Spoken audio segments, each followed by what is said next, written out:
আয়নৰ division দেখি a charge particle is an ion ওই সাঁচলা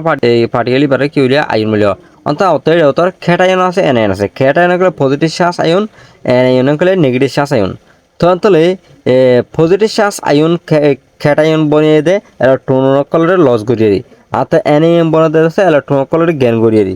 বুঝছে না ইলেকট্রন বাড়াই কি বনিয়ে দেয় এন আয়ন বনিয়ে দি উপমা সুবাজ আর অ্যালুমিনিয়াম চাই অ্যালুমিনিয়াম হতে থ্রি প্লাস হলে লসেস থ্রি ইলেকট্রন তিন ইলেকট্রনের লস করিতেছে থ্রি প্লাস বনেছি এখন আর কি আছে বলে আয়নের চাইম আয়ন তো এলাম তোর প্রোটন হলে 13 অ্যালুমিনিয়াম দিতে লওয়া তো তো এখন ইলেকট্রন তো আছে ইলেকট্রন তিনরে কি করি লস করি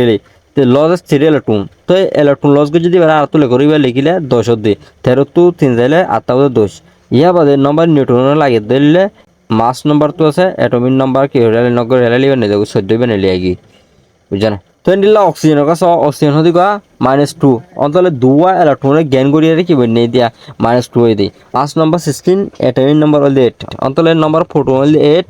নম্বর ইলেকট্রন হল যে এটম মাঝে ঠু ফালা দৌড়ু খেলা জ্ঞান করিয়ে যেতে লওয়া দুয়া সেদে এ দুনার ফং দৌড়ু অন্ত 8 + 2 = 10 অন্তলে ইলেকট্রন হব 10 হব তো ইয়ার বাদে নিউট্রন অবদান আছে মাস নম্বর তো অ্যাটমিক নম্বর নগর এলাম তাতে 8 এও দুনো দিবে কি নাম্বার অফ নিউটন